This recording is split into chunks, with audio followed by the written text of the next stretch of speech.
The harsh reality of global inequality shows a world divided.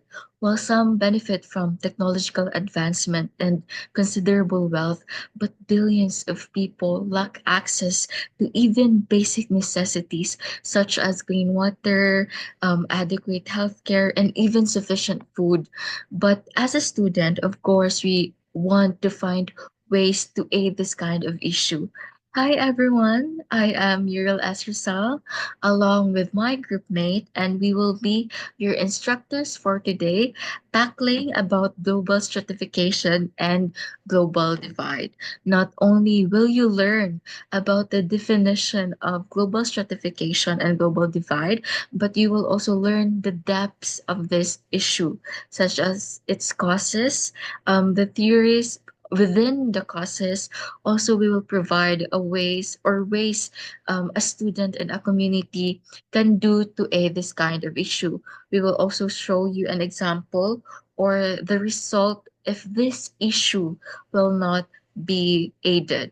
To start with our lesson, let's first define global or what global stratification is. So when we say global stratification, this refers to the unequal distribution of wealth, power, and prestige among different nations of the world.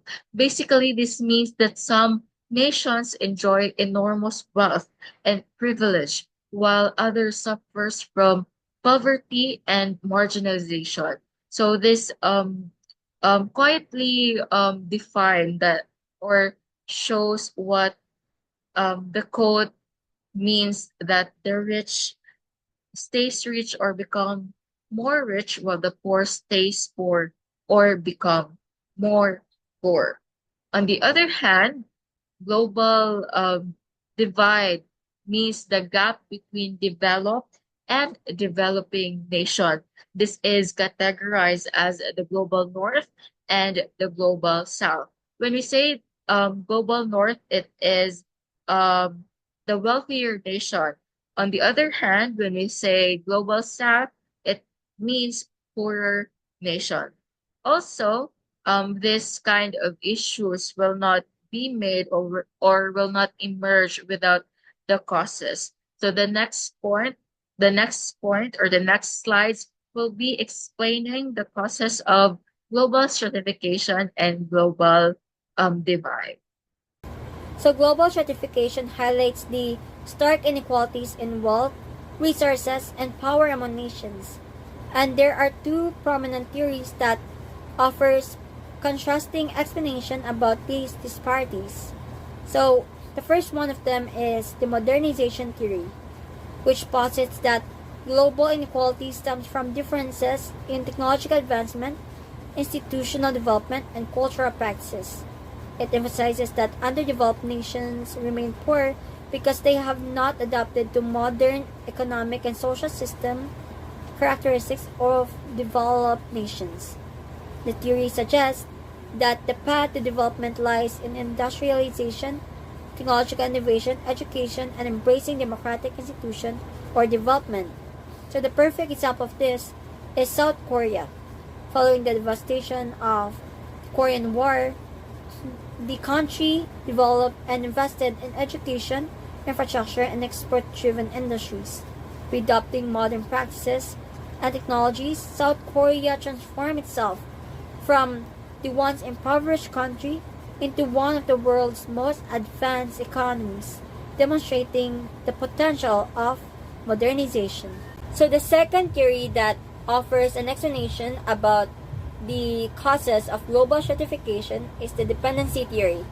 In contrast, dependency theory asserts that global inequality is rooted in historical exploitation and the ongoing economic dependence of poorer nations on wealthier ones. This theory argues that wealthy nations or those poor countries maintain dominance by exploiting resources, labor, and markets of those poorer nations or peripheral countries, creating a cycle of dependence that perpetuates underdevelopment. So the perfect example of this is the case of many African nations, illustrating the principle of dependence theory. During colonial times, countries like the Democratic Republic of Congo, were colonizing powers, which in turn sold them back finished goods at a high price.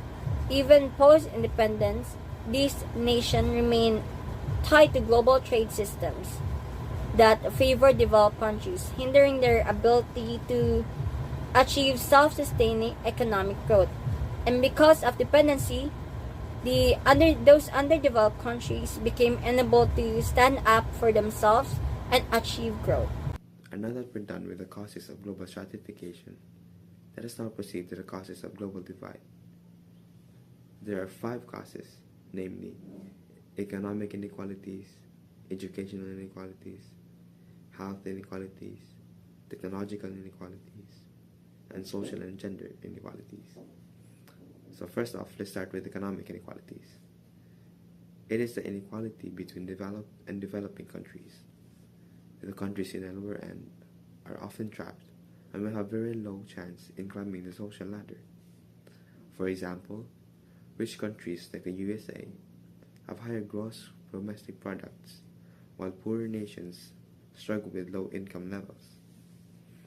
This is also pretty evident in how some Filipinos prefer to work abroad due to higher wages, in contrast to the Philippines, as job opportunities here often offer lower salaries compared to other developed countries. And now, let's proceed to educational inequalities. It is the unequal access to quality education and literacy rates across countries. For instance, many developed countries have better schools and higher literacy rates, while many developing nations lack resources for education. A real life example of this are private schools like Ateneo and LaSalle. The students in these schools have access to modern and better facilities, while students in public schools, especially in provinces, pale in comparison, as they are often lacking in resources. Moving on, we have health inequalities.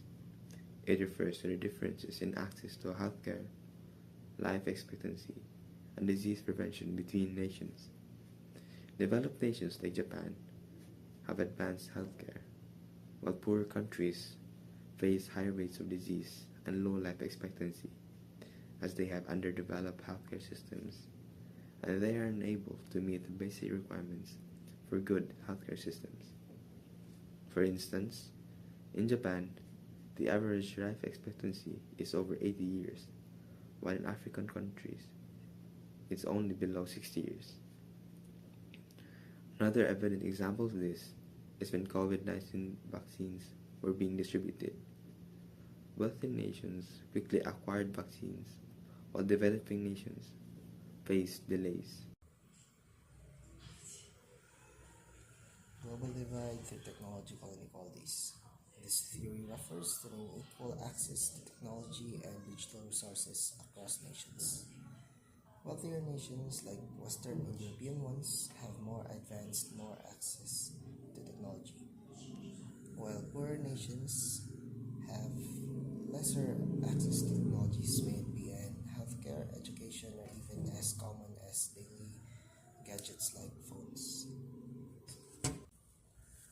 Global divide through social and gender inequalities. These are disparities in social rights, gender equality, and representation. Global divide through social and gender inequality. These are disparities in social rights, gender equality, and representation. Some nations promote gender equality while others still have cultural practices limiting women's rights.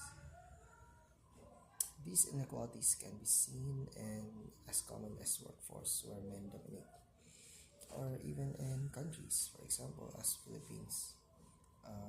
We are a patriarchal country where men mostly lead. So yeah, that's it. Students and communities play a vital role in reducing global inequalities through education and action. Organizing workshops and discussion fosters awareness, critical thinking, and meaningful dialogue about inequalities, costs, and impacts. UNESCO's Global Education Coalition supports undeserved communities with digital learning and teacher training. Research shows that each additional year of schooling can boost individual income by up to 10% and drive economic growth.